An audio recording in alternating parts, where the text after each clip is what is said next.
Roller coasters. What goes through your head whenever you hear those two words? The speed? The sound? The inversions? Well, I mostly think about the height and how scary it is whenever you look down at the top of the lift hill. But I've always wanted to know what the evolution of the world's tallest coasters are. So I went to YouTube and searched the exact same thing. And you know what showed up? Nothing. That's right. The only thing that showed up was top 10s on the tallest coasters, but not an actual video on the evolution of it. So I thought, you know what? I think I can make one since no one else has, and that's what you're watching right now. Quick warning, I guess. This video will be on the tallest coasters from the 1970s to now, March 2020. Not the tallest drops, so you won't see the beast on this list. And I couldn't find too much information on the early 70s, but let's get on to the video. On April 10th, 1976, Philadelphia Toboggan Coasters, or PTC, made a wooden coaster at Six Flags St. Louis called Screamin Eagle. Screamin Eagle is a wooden coaster standing at 110 feet tall and has an L-shaped outward back layout. Screamin Eagle was the last coaster ever made by the famous coaster designer John Allen, who made such classics as Woodstock Express and the Racer. The next coaster on this list was a hybrid before RMC, and it's Gemini, at the one and only Cedar Point, which, spoiler, you will see more of later. Gemini opened on June 17, 1978 by Aerodynamics. Gemini uses steel track and wood supports, which makes it a hybrid. Gemini is a dueling coaster with a height of 125 feet.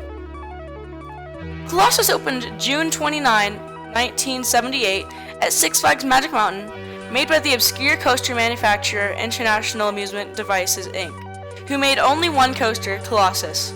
Colossus opened with a height of 125 feet, making it the tallest coaster, tying with Gemini. Colossus was a dueling coaster with two different tracks.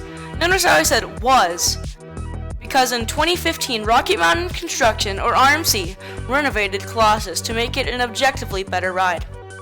There was a long gap in between Colossus and this coaster, 10 years in between Colossus and this coaster. Shockwave. I'm talking about the Shockwave at Six Flags Great America. Anyway, Shockwave was opened on June 3rd, 1988 at the height of 170 feet, smashing the previous record by around 45 feet. Shockwave was an aero megalooper, and Shockwave got demolished in 2002.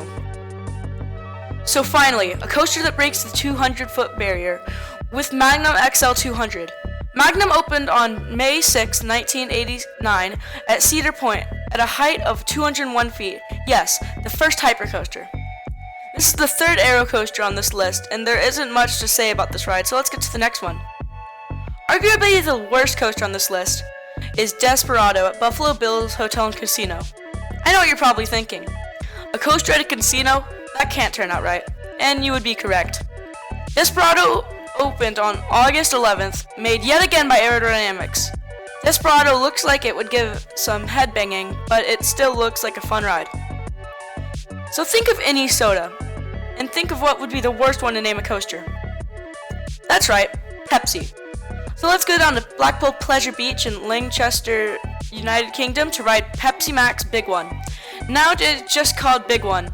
The Big One opened on May 28, 1994, and it is an aero hypercoaster at a height of 213 feet tall.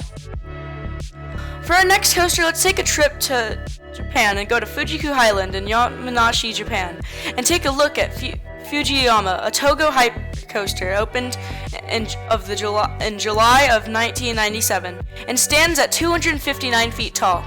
You might know Togo for making horrible rides in America, such as the Big Apple coaster.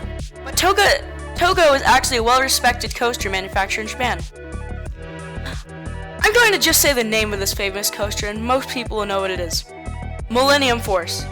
The first Giga coaster, which means it's in between 300 and 400 feet. Millennium Force opened on May 11th, 2000 at Cedar Point. It was 310 feet when it opened, and it still is. I mean, why would a coaster just change its height? This coaster opened as the tallest and longest in the world, and it still has the record for the longest. It's Steel Dragon 2000. This coaster opened at Nagashima Spa Land in Japan on August 1st, 2000, just moments after Millennium Force opened. Steel Dragon 2000 is a Steel Morgan Giga coaster. Here's the first launched coaster on this list, and it's Top Thrill Dragster. It opened on May 1st, 2003 at once again Cedar Point. It was the first strata coaster, which means it was in between 400 and 500 feet. Dragster is an Intamin hydraulic launch coaster. The first hydraulic launch coaster is Accelerator at Knott's Berry Farm. Top Thrill Dragster goes from 0 to 120 miles per hour in 3.8 seconds, and then it goes up a 420-foot tall top hat. The next coaster is currently the world's tallest, and is the exact same thing as Top Thrill Dragster, but faster, taller, and slightly worse. It's King Dakar. King Dakar is also an Intamin hydraulic launch coaster that opened at Six Flags Great Adventure on May 21st, 2005. It goes upwards to 128 miles per hour and is 456 feet tall. And the record still stands today. So that was the evolution of the world's tallest coasters, and hopefully a coaster can beat King Dakar in the future.